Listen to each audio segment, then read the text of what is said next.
All right. Happy Thursday. Welcome to the Healthy Indoors Live Show. I'm your host, Bob Krell. I'm the founder and publisher of Healthy Indoors Magazine, and thanks for joining us today. You may be watching us on various portals. I'm not really sure where you could be seeing us from.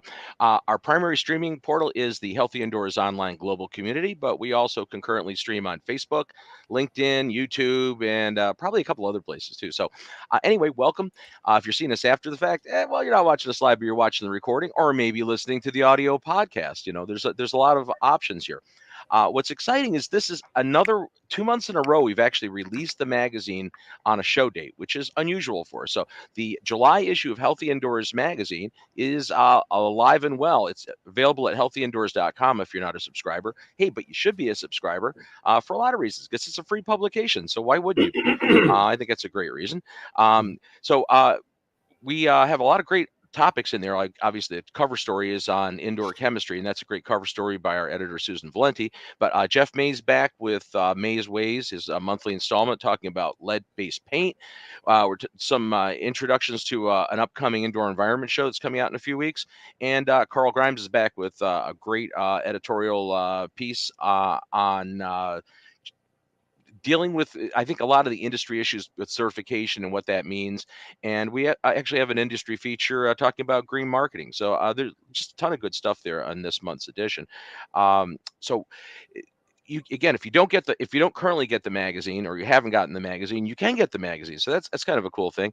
It's available over at healthyindoors.com. A really easy place to get it, and you can actually click and subscribe. You hit magazine, it will give you the option to get a free subscription.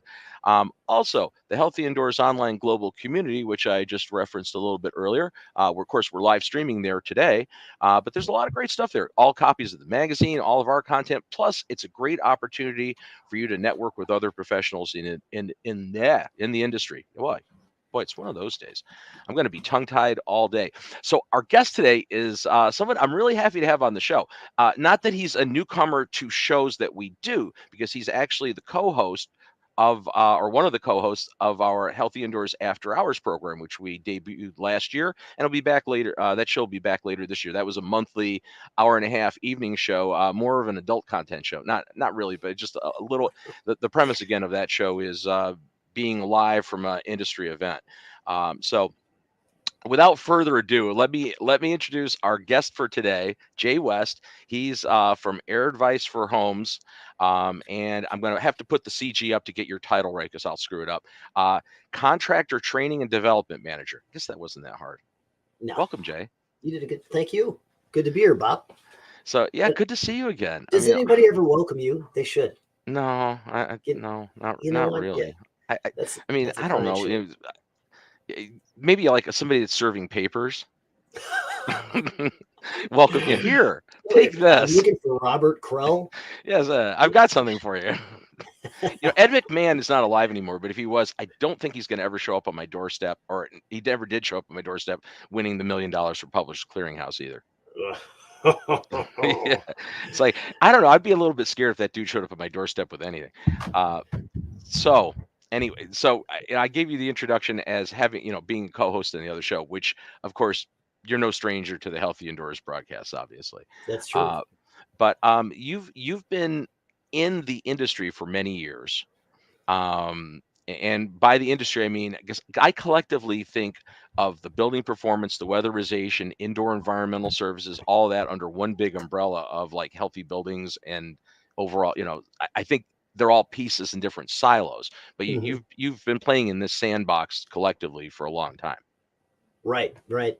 When I think of industry, I always think of the service industry. So Okay, yeah, I get that. Well, I mean, I was there well, before you this. but again, you've been service centric, so I totally get that. What's interesting though, I think, is that because you had mentioned like a long time ago when you came on the after hour show. I don't really know that much about indoor air quality. I mean, you said that, and it's like. No, you know a lot about it because we've had conversations, back from your weatherization training days. It's like you have an awful good handle on practical applications of these things. Yeah, So, you're absolutely right. I think, you know, we talk a lot about building science, the term building science. I love to throw that around. It's more fun when you throw it around with people that don't know what it is. My kids say I'm a building doctor. I actually have a friend who's a home inspector, and the other day he asked me if I knew anything about. He said, "You know anything about this building science?" And I was like, put my hair back in a boat. So I was like, "Do I? How much time you got, bro? Do you want to talk about water migration? What do you want to talk about?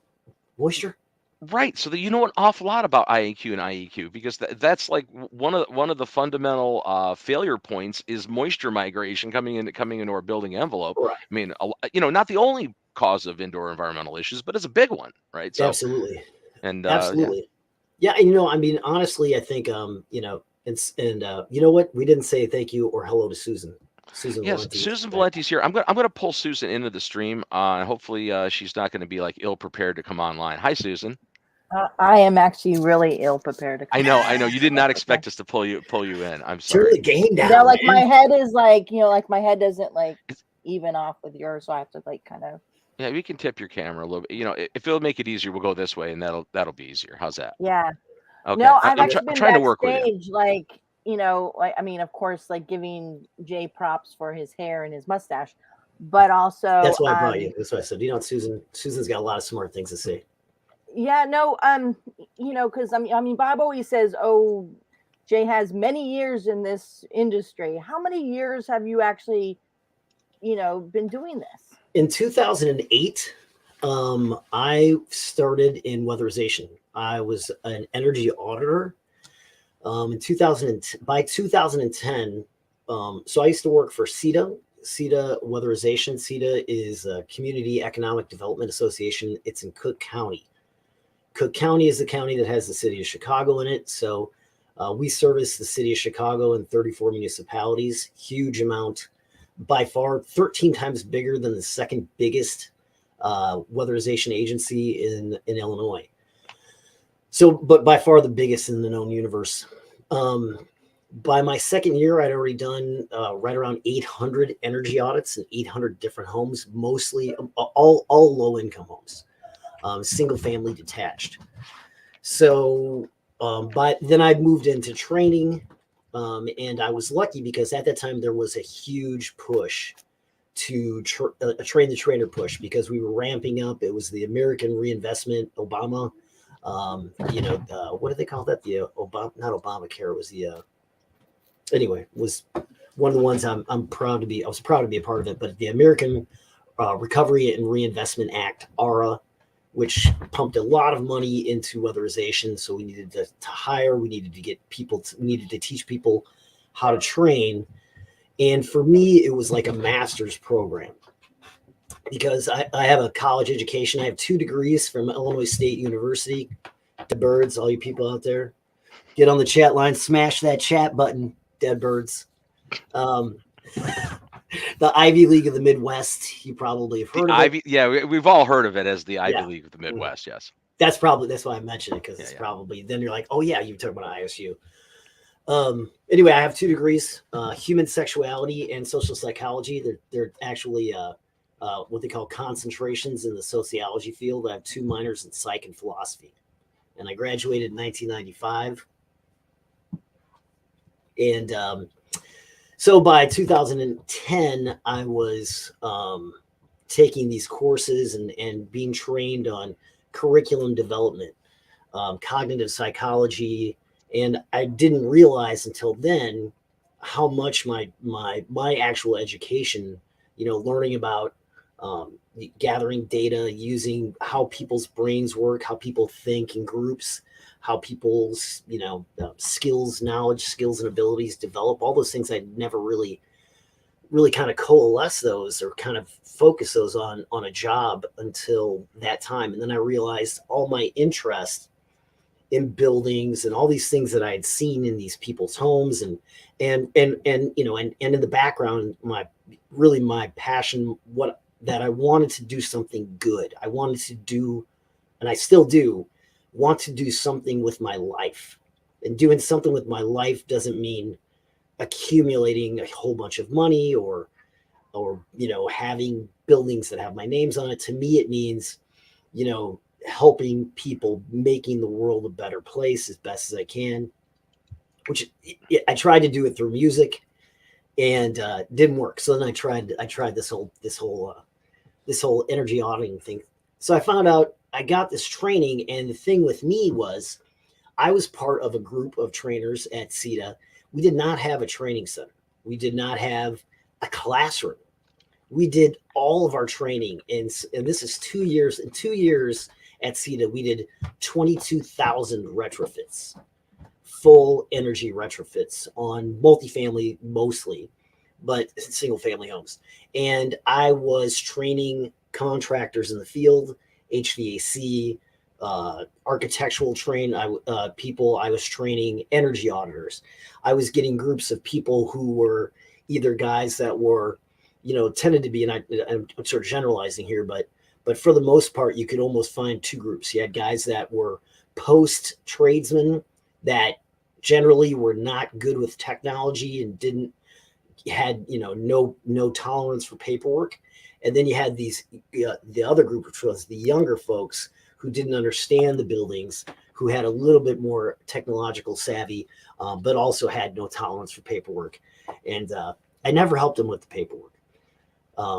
But I did that. So anyway, the point is that while I was in these homes, in these people's homes, training the contractors to do diagnostic stuff, as well as interpersonal stuff, as well as, systemic, trying to put together a systematic ways that people could systematically put together, what they're seeing, what they're testing for, and then what they're interpersonally, what kind of information they're getting from the people that live there and the surroundings, and how they can kind of put that together and actually make upgrades to folks' homes. Well, so to me, like I said, after doing that, after having so much practical and theoretical training, and I cannot stress the amount of fantastic training that I got on training and curriculum development and like I said, cognitive psychology. And since then some e-learning stuff, and it's just a whole plethora of things. That's what I really was trying to do, was put that together and help people to not just learn stuff, but be able to do stuff. And to me, like again, the practical theoretical coming together in such an intense amount of time was kind of amounted to what I feel like is like a master's program. So I often say that right around 2010, I kind of got this master's in training building science and training people. Now, I would say that that's huge, though, because and I'm sure you're going to agree on the fact that one of the biggest impediments in this industry, again, collectively, when I say the industry, again, I'm talking in terms of Right. across the board, all the different silos that fall in the indoor environmental sector, sectors. It seems like we just don't have enough practical experience, knowledge, and understanding across the board. I think collectively as an industry, right? Technicians don't know enough; they don't understand the big picture. Mm-hmm. Consumers don't understand enough. I mean, it's so. I think what you're describing here is you have a very detailed background in actually getting, developing these types of programs, right? Right. Developing the programs, and then actually building content. Making, like I said, a curriculum is a plan for education or training. The difference between training and education, training technically is like teaching people just to do skills. That's why and I don't want to put it down, but it's a dog training is a very good example. You train your dog to sit or stand, right? And same type of thing. Like we might be training people to, to screw it in or unscrew it, but education is, with the learning objectives, or the outcomes that we're looking for, the results from education, are for people to apply the training, or like I said, the knowledge, skills, and abilities, or attitudes, depending on what you like to say, how to apply that to unforeseen situations and adapt. And that's really, what's I think both of those are heavily needed, and especially nowadays, with the benefit of having a pandemic, is that, you know, now everybody seems to have their mind on it. Everybody seems to be thinking about indoor air quality. And it's very, very difficult because, you know, we're talking about stuff you can't see. And that's It's a unique point in yeah. time. Clearly, we're at a very unique, you know, point in all of our lifetimes where we've Mhm. never had across the board as many people at least aware of the, you know, the indoor air, the indoor environments, and maybe concerned about them. Obviously, you Mhm. know, very SARS-CoV-2 centric, but still, you know, that Mhm. brings up the thoughts about ventilation. It brings up thoughts about building tightness. You know, so all of it comes into play, I think. Hey, building's got to breathe, Bob. I got to breathe. That's an inside joke. It's Yeah, you get it inside, get it, breathe inside. y- y- yeah. Sorry, Um, I have I'm not. to, you know, I mean, before we get to back to dog training, because that is fascinating to me. Yeah.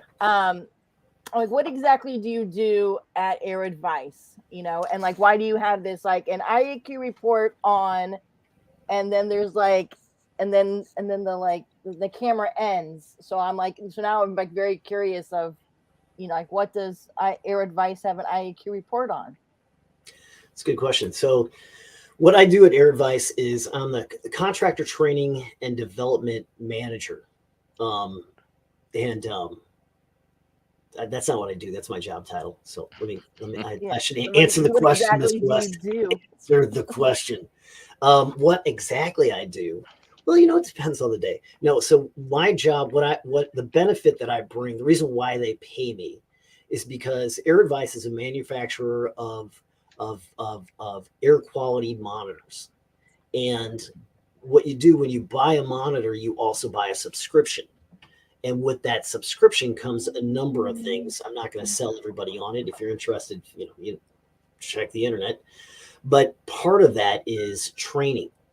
So I am the guy that does the training. So they've, you know, it's important again that, you know, our corporate belief is that, like Bob said, is that there is so much training that's needed, not just for us, you know, on a practical level, you know, just that you have our device.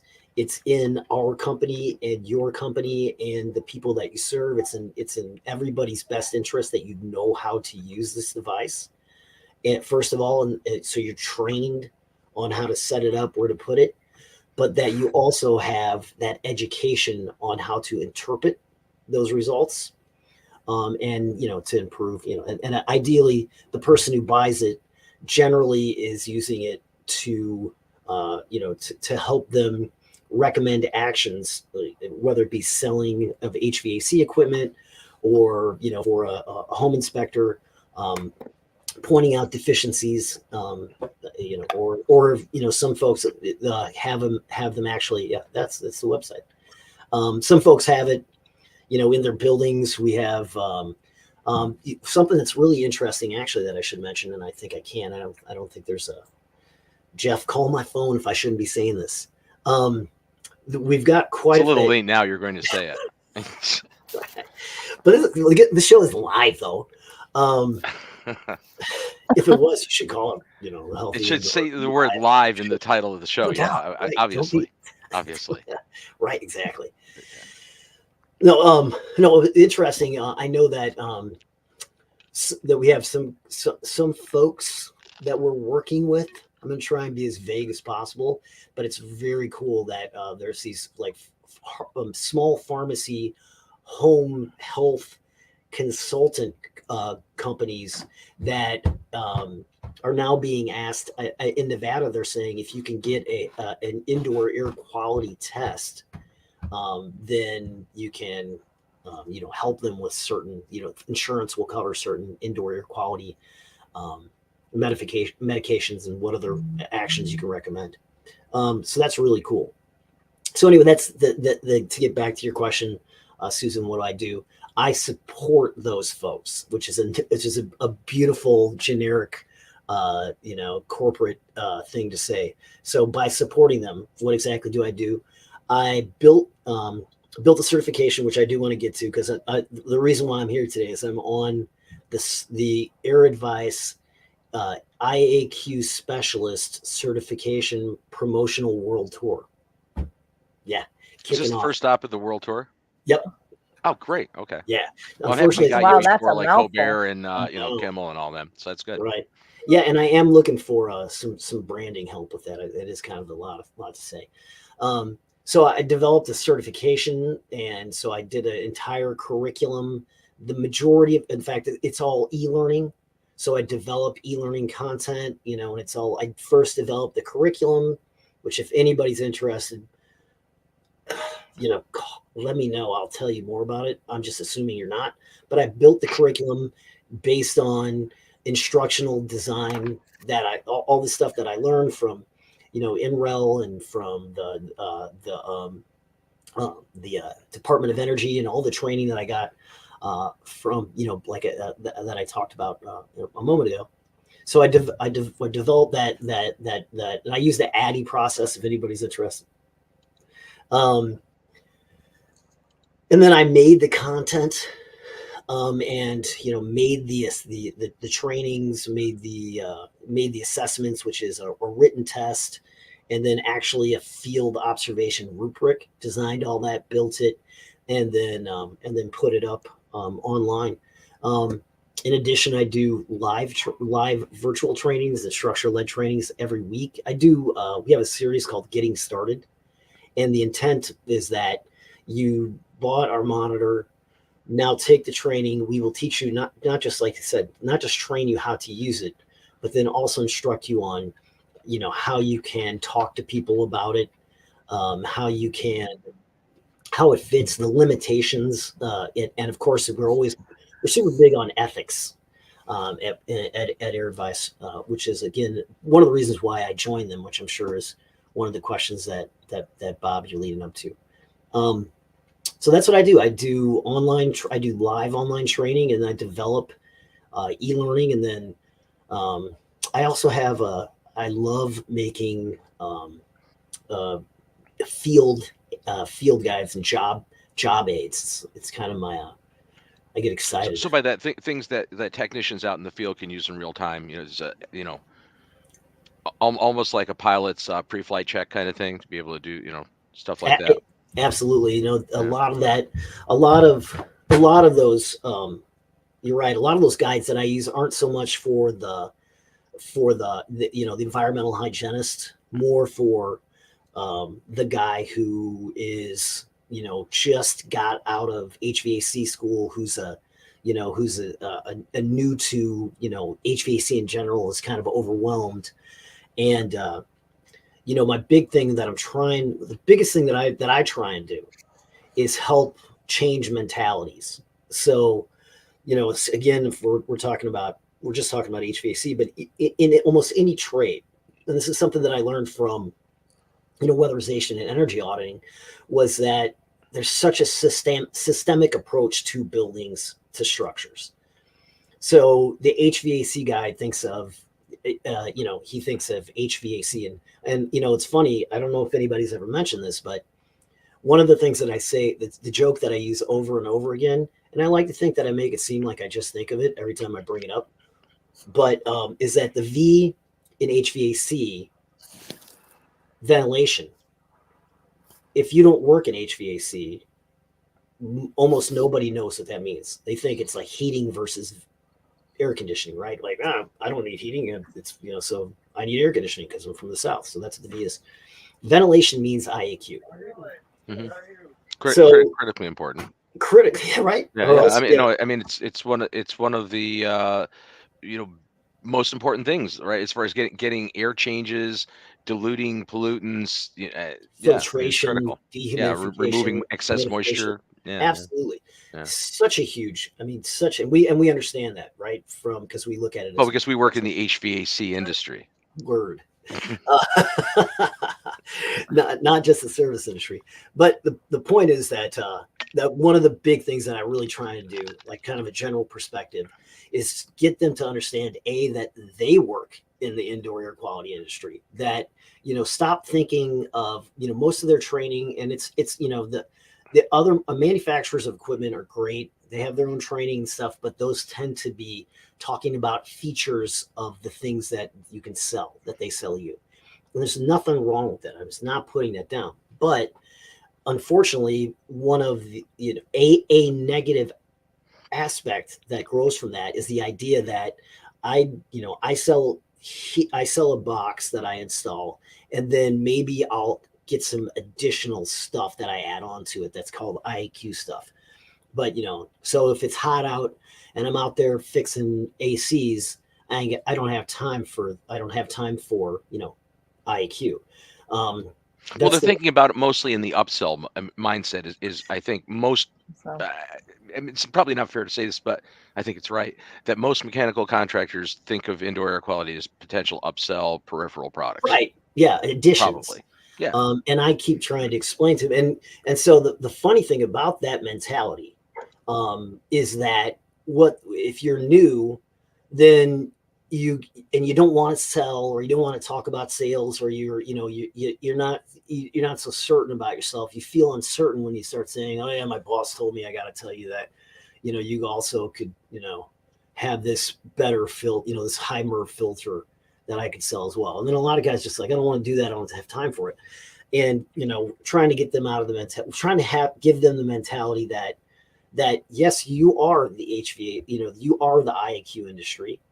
You are part of it. In fact, you are a person that's you are the one that has the most power. You guys are in houses, hundreds of thousands of houses, a day, something like that. I forget what I've seen the actual statistics about. Across the whole United States, as far as all the service calls. Yeah. That intuitively seems like there'd be hundreds of thousands of service calls daily. I can't remember if it's per day or per year, obviously. No, it's millions for a year, probably. Right.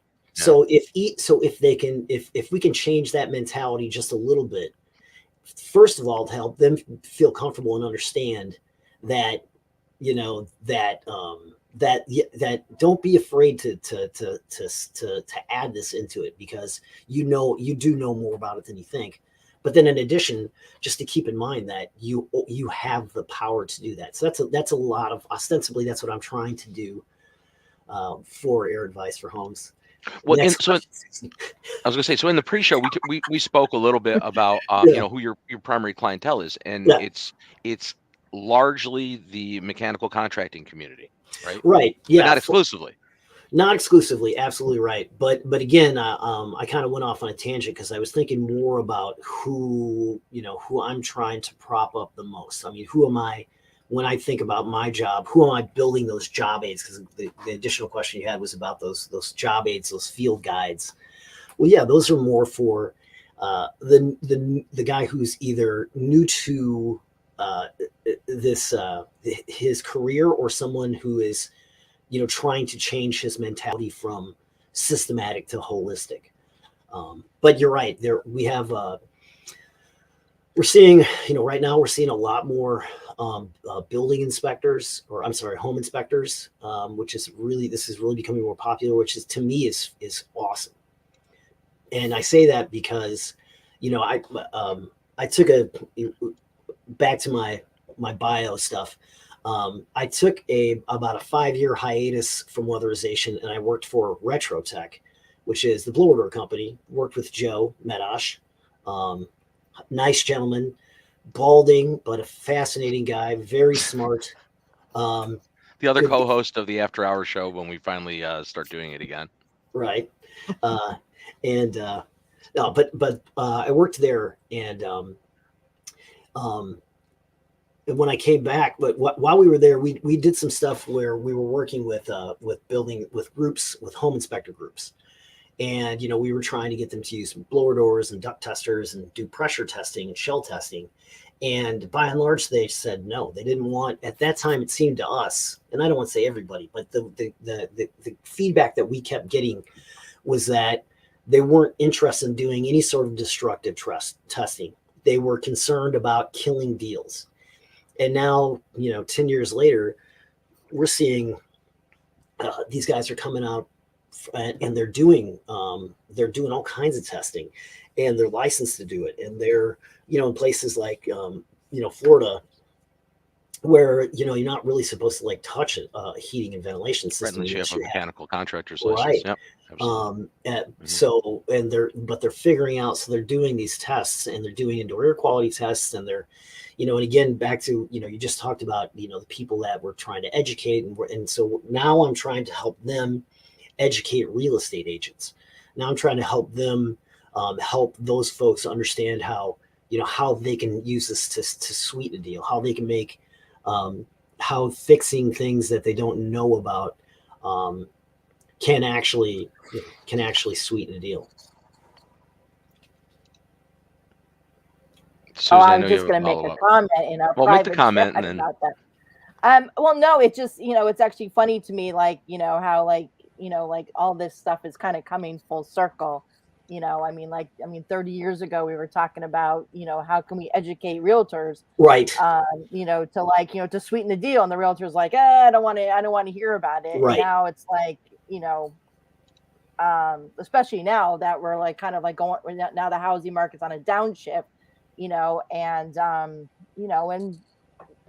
at the, I'm like, you're not going to get five over, five full price or over full price offers anymore. You have to come up with something Hmm. to, to get these things sold.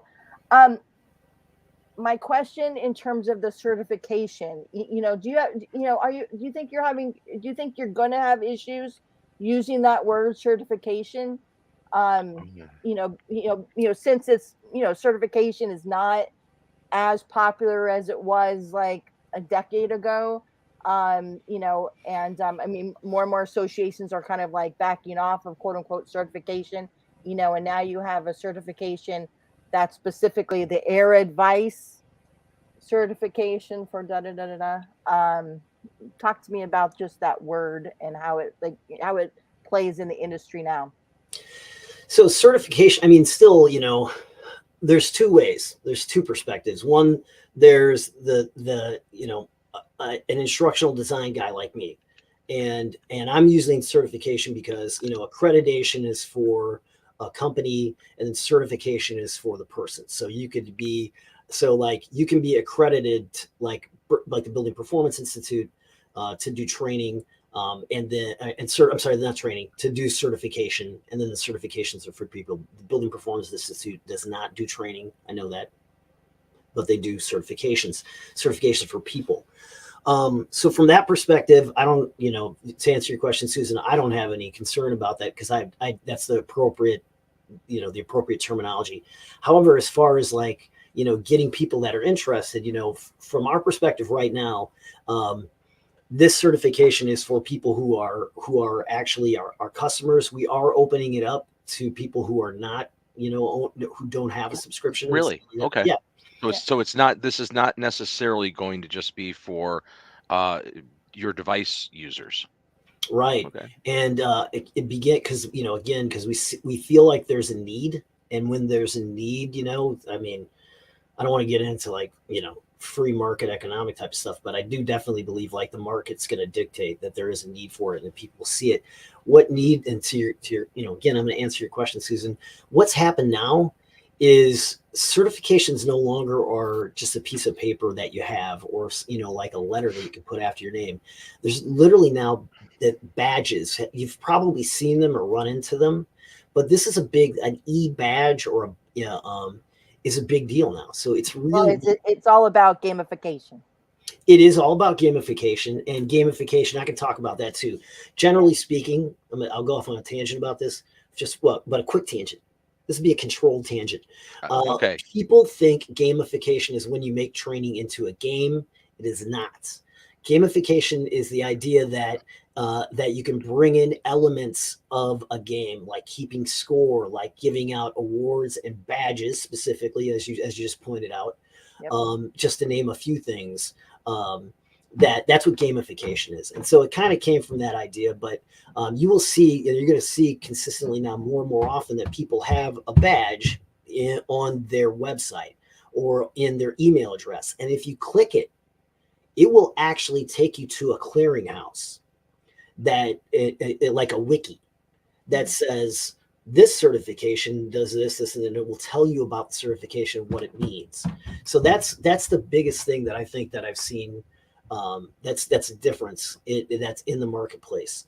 And so our push is to get that badge out, and then when people click on that badge, then they see the certification, and then that certification itself is doing what it's supposed to do, which is prove that you're, and this is our certification is a competency certification. That means you've proved that you're at least competent, that in the knowledge, skills, and abilities that are contained within that certification, that you can at least, you're a solid C at least.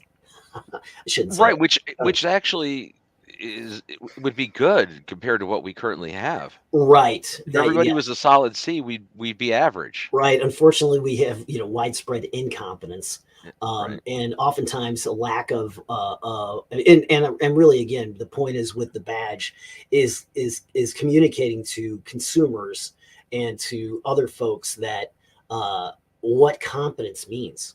This guy says he's an IAQ specialist. What does that mean? And so you can click on that and literally find out. Well, that means that this guy can, he can do a certain amount of tests. And again, our certification is very specific, to because you have to use our monitor to, or at least test for 6 specific parameters, which are going to be, and they're all totals, but particles, chemicals, carbon dioxide, temperature, relative humidity, and carbon monoxide.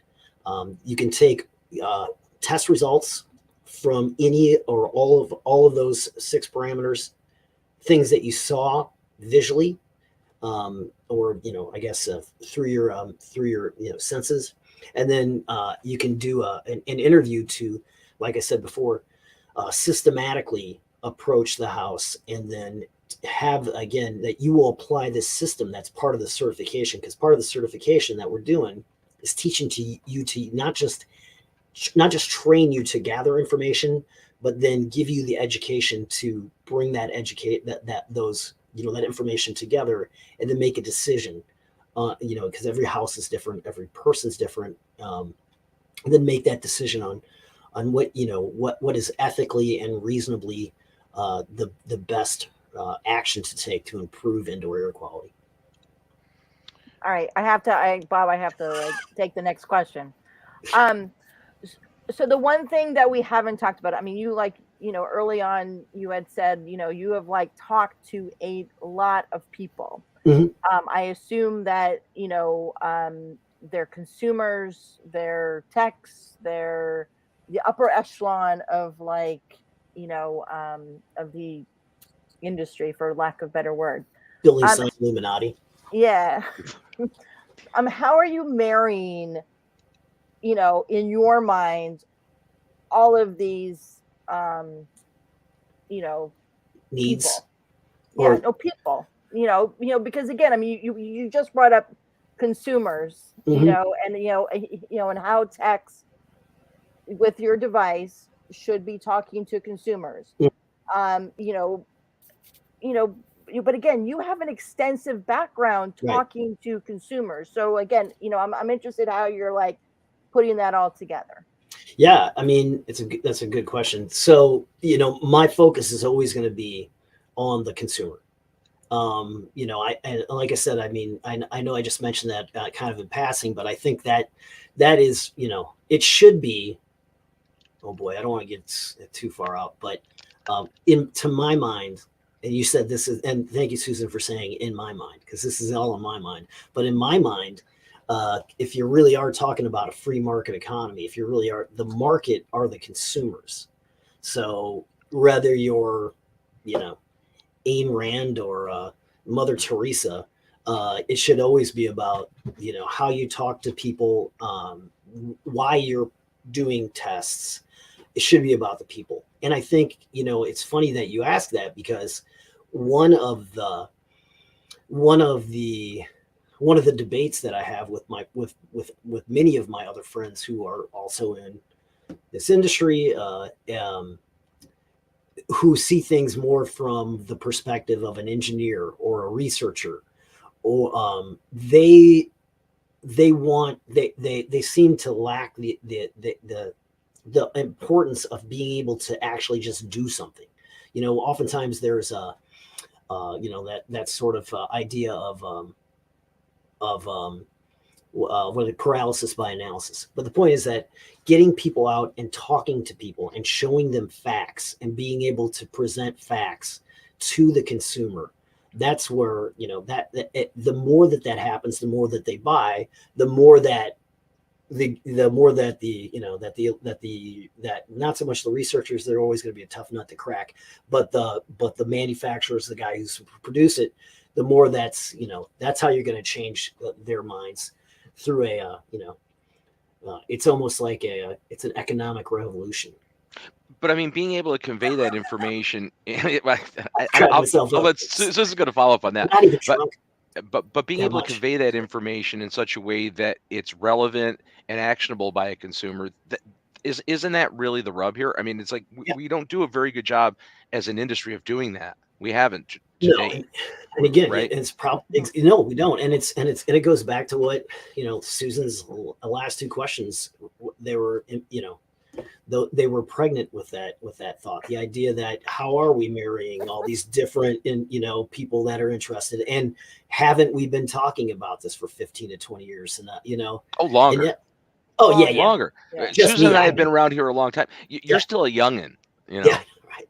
It's like this has been the discussion since the early days of indoor air quality. Oh, believe me, I remember, and it's funny because we've been early adopters for always, and it's funny because I remember it seems 15 years ago being at the at the Home Performance Coalition, ACI at the time, and having the whole thing was about how we're going to get these market rate HVAC companies and turn them into home performance companies. And in my travels now with Air Advice, I'm all of a sudden starting to come across these guys that are HVAC companies that are asking me about blower doors, and I'm like, I'm having a heart attack. I'm like, what? You guys you want to know what a blower door is? Why?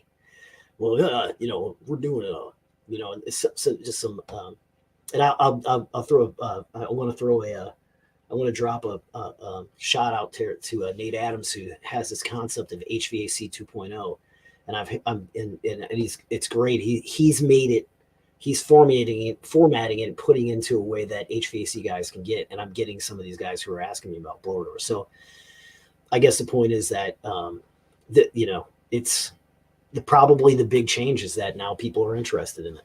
Well, I mean, you kind of need a blower door if you're going to figure out leakage to outdoors, which has a lot to do with a lot of the codes now, right? I mean, just being not the able codes. to pass bare minimum codes, you need to be able to do that. You know what? Guys are asking me about blower doors just so they can do their manual J, and that's okay. So they can size heating systems. You mean they actually do that in residential? At least one or two do. How about a manual D? I mean, what about the D? Dude, don't even get me started on duct size. Right? I mean, they just they put it where they just in residential, in my experience, right? Because I come from the air duct cleaning industry. Right. They just stick stuff together in such a way that it fits around the plumbing and the other penetrations. I am literally living that nightmare right now. I am literally.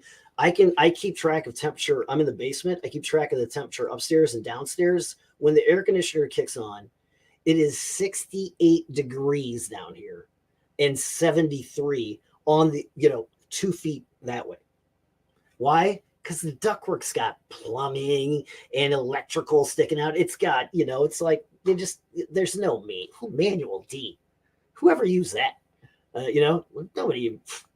No, so you know what's happened. Well, sizing too. I mean, manual J too. It's like, hey, you know what? If it calls for 2 tons of air conditioning, 3 tons is better. Right. Why? Because then I don't get callbacks. Yeah, well, because wouldn't you want more capacity? Because bigger is better. It's better. And you know what? But I know you don't have and today you only have enough money to change your outdoor air conditioning unit. So I'm not even going to think about how big your A coil is, but Give the customer what they want. Yeah. But the funny thing is, so what everybody's talking about. That's why nowadays everybody's like, you know what? Heat pumps, man. Heat pumps. Because, I don't know, ducks are too hard. Yeah, So I give up. okay. I can't do ducks. Or like going mini split and going that Yeah, whole, we're going mini yeah, splits.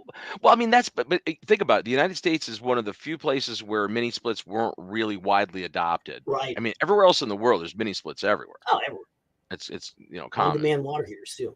Everywhere. Yeah. Well, what the heck? All right, so I have to bring up another big question for me. Okay.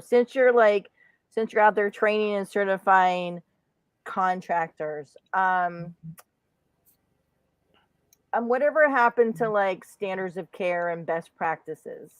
I'm like, why aren't people out there telling consumers, you know what, right now, this is the best of the best. This is the best practice. This is, this is a product that works. 10 years from now, who knows what's going to happen, but why aren't instead of like the hard sell of, this is the greatest thing since sliced bread, and this is how we do it. Whatever happened to just like telling consumers like the truth and saying, hey, this is the best practice right now? Yeah, that's tough. I think, again, I mean, it really, obviously it depends on the person. Again, I mean, if I'm training, like I said, an environmental hygienist who's got a sophisticated way of interacting with folks. He's got a process that he explains, maybe sometimes over explains. It's not such a big deal. But with the newer folks, the techs, and even if I'm going to go all the way back to even weatherization, in weatherization, and I worked in the federal weatherization program, so there wasn't a dollar that came out of the homeowner's pocket, but we still trained people to sell this stuff, so that A, they felt comfortable with what they were getting, but B, they used it. They knew how to employ it, because it's I think it's Joe Seabrook that said something about, and I'll drop the F-bombs, but he said something about, you take a perfectly good building and ruin it by putting a person in it. But the point is that as far as like the best practice stuff, a lot of times, first and foremost, these folks feel like they have to convince themselves that this thing works and that it is the greatest thing since sliced bread. And oftentimes they're telling homeowners that because they believe it. Right. You're saying in terms of the people that are out in the field actually tasked with selling this stuff. Right. Okay. So often, I mean, almost every single one of especially the newer guys that I talk to, they're again very much paralysis by analysis type of guys, where they don't want to sell anything because they're not convinced that it's absolutely perfect. They'd feel like they don't want to be they don't want to lie. So many of these guys think that sales is getting people to buy things that they don't need. And then, now obviously, again, in my specific unique position, I'm trying to teach them, to show them, but find the out. industry has traditionally done that and oversold stuff. But that's my point. For sure. This is the best thing right now. Mm-hmm. Right. And and again, that that may be the truth. It is. That's not lying. It is. But but I think where the whole industry gets into trouble, and you're seeing this all the time with researchers, is that we're just scratching the surface of where of where this is, mm-hmm. Or like I've been doing this for 40 years, we may not get there for another 30 years, and you're like, we have consumers, we have right. people who have problems, who want answers. So right. What answers do you give them? And they're like, And Susan, I think you're right on track with that, because it's based on what we know now. It's like, because people aren't going to wait till we do like another study or 10, over the next decade to give them an answer. So two things. Go ahead. Oh no, I mean, I just think that's where the disconnect between like research and practice is that you have researchers saying we aren't there yet, and practice is like, I don't really care where we are. Yeah. I need a solution for my consumer, Right. or my customer. It's very that's a very Eastern philosophical thing. It is, there is no future, there is no past, there's only now, Mr. Researcher. And right now I'm about to put in a new air conditioner, and I have the opportunity to put in some filtration. But yeah, no, I agree. Well, there's two things. One, there is former Attorney General Bill Barr said it best when he said bullshit. There is some bullshit out there. There is definitely some bullshit out there. So much to unpack. No, there is. Well, and even technology that's overstated what it can do. Because there's great technology. UVC is one of the things that drives me crazy in HVAC. Mm-hmm. Very valuable on surfaces it radiates, but companies go out and try to sell that it's going to purify the air that's flying at 500 feet per minute through the duct past the bulb. There's your bullshit call right there. No, it's not. It's not going on your show. I never even thought of that. And then I was watching the show, I don't know, a couple of years ago. It's going too fast. Yeah. And so he brought that up. I said, you know what? That makes perfect sense. But anyway, the point, and I explain that to people all the time, but yeah. And it's not just the technology, it's the application of the technology. But, it's, Susan, I tell these guys all the time, just as long as at the end of the day, you feel like you're doing your best, then that's all we can ask. We are, if we can even help 1% of if we help 1% of the folks whose homes just talking about, again, just HVAC people, if they can improve the health, and just health, not even comfort, just the health of 1% of the people of the homes that they touch, and the families that they touch, the dramatic effect on days lost from work, days lost from school, hospital bills, medications. I mean, it's, I'm not going to and I'm not going to fabricate any math right now, but it's not hard to see that that's millions and millions and millions and millions, right, maybe billions of dollars, and happiness. So, I try and teach them to do their best. But again, as far as that standard of best practices, that's why I brought up the systematic approach. So I'm saying, okay, guys, you take 3, just look for the results from your report.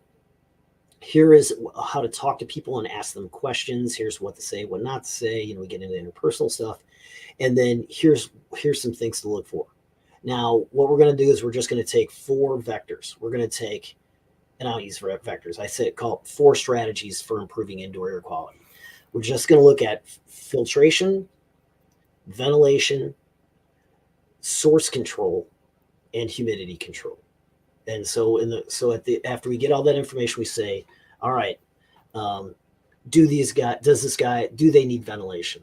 And then I think of the things that I saw and see if they fall under ventilation and need for ventilation. And I say, do they need, humidity control? Do they fall under that?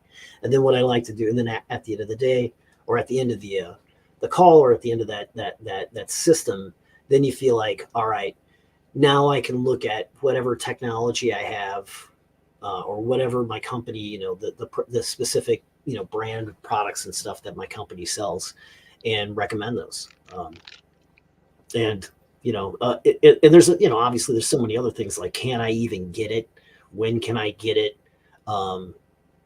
Products that, obviously, like an ERV and an HRV, the ERV, the HRV is definitely not going to work in the deep South. You're going to definitely have to have an ERV. And will either one of them work in the desert in Arizona, really?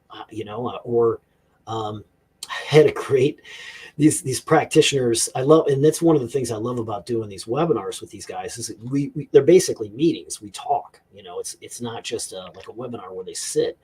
We talk, and these guys in Jersey, they had some great stuff. One of the things was they're like, yeah, hey, what if CO2 is like already 800 ppm outside? How do I bring that down inside with ventilation? Well, sorbent carbon beds, maybe you could, a la Apollo 13, Oh yeah, exactly. I mean, it is doable. No, well, my point, it is doable, but my point was, to Susan's point was, well, best practices, you know, still ventilate, what's still going to be worse inside because you're breathing and adding to it. So Should be, yeah. yeah, so and then, the other thing was, but yeah, there's a lot of those, best practices, and what it really breaks down to is just, being aware of what you can do and when you can do it, and if you can do it, and if they can afford it.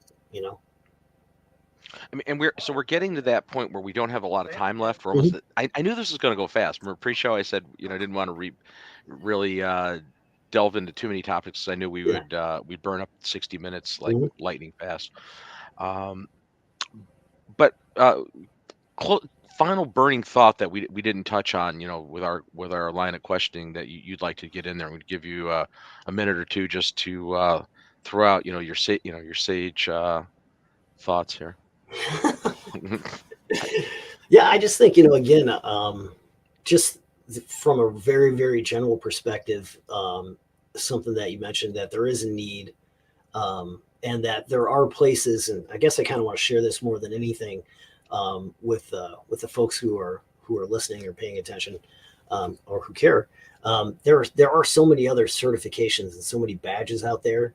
I always got the impression that, at least most of my friends that I know that watch your show and read your magazine are highly educated, have PhDs. Maybe don't see the. We're giving them way too much credit, our readership, but okay, keep going.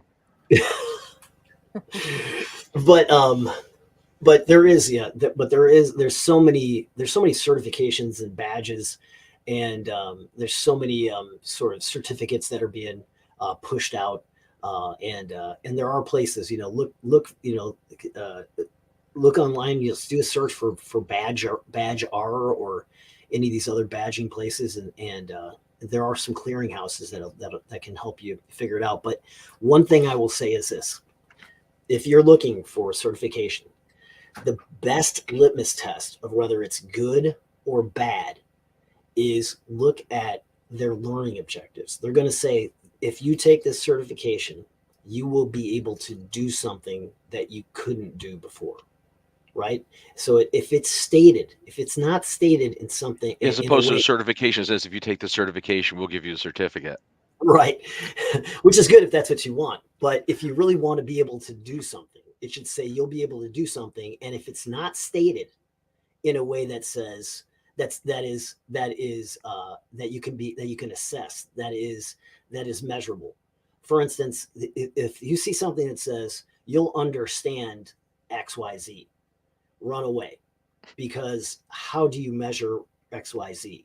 If it says you'll be able to list XYZ, you will be able to differentiate between good XYZ and bad XYZ, then you found a certification or an educational program that's built correct, and that's going to help you get to where you want to be. That's it. Thank you. 1 minute. Susan, closing. Got any final thoughts? I can't wait to talk dog training with you, but that's for a different interview. I'm good. All right. Jay answered all my questions, and and God bless Air Advice, because they got a good one with you. Thank you. You're welcome. Yeah, I would concur. They did get a good one with you, Jay. It's like you bring, and that was what was funny when we asked you to come on the show as a solo guest here. I know that your first thought was, oh, I don't know, I'm not an IAQ expert. It's like, you're an expert. You have years of experience. Don't undersell your knowledge based on what you can do. I just want to add, that like early in the conversation you said you had a master's. And that was in 2010. I think by 2022 you're actually at the PhD level now. Thank you. I'm gonna start saying that. I'm gonna start calling myself. Yep. Dr. J. Dr. J. It's got a nice ring to it. I for some reason. It does. I'm gonna number 6. We're actually getting to the age where we're the ones who know who Dr. J was. So I know. I start using people. That's cool. What's that like? He's fairly old looking. I just saw him in a film, and he looked older. Some Netflix film. He's It was awesome. it made me feel really old to actually Mhm. see Dr. J kind of walking a little bit crotchety with gray hair. Yeah, well, Um, if you slam that many basketballs, you'd be walking I crotchety guess, too. yeah, I guess. Yeah. So yeah, so we're at that wonderful time where we got to go to the closer, the closer. So again, as we mentioned earlier in the show, the current issue of Healthy Indoors magazine is out and available. Right, the July 2022 edition is on the streets online, available at healthyindoors.com or even here on the community, global.healthyindoors.com. Just keep working off the healthyindoors.com moniker, you'll be fine. Um, Also, wanted to mention again the Healthy Indoors online global community. Definitely a platform you should be looking at. If you're not watching the show on this platform, you should be, because it would give you the opportunity to pose questions to our guests, but so much more. Opportunity to network and commiserate with other people in the industry, which I think is paramount. This is we need more information out there. So, yeah, I'd like to again thank our guest Jay and Susan, who has disappeared. That's it. She's been special. And we'll She's do got we'll do her it this. husband in the headlock. That was quick. Get Um, out of my shot. she had enough of us. Yeah. It's Thanks. it happens anyway. So Jay, always a pleasure. Can't wait till we get some more Healthy Indoors after hours programs up and Yeah, going, and having you there, because that's always entertaining and informative. Or, mostly or entertainment. informative and entertaining, if you'd rather make it sound that way, If you're informed by entertainment. or entertained by informing. Whatever. On that note, we'll be back here next week, next Thursday, Thursday from 1 to 2 p.m. Eastern Daylight Time, for the Healthy Indoors live show. And as Jay pointed out, somewhere it should say the word live to let people know that we're doing a Yeah, live show. that's true. But certainly learn a little bit more about the Healthy Indoors online global community if you're not part of that.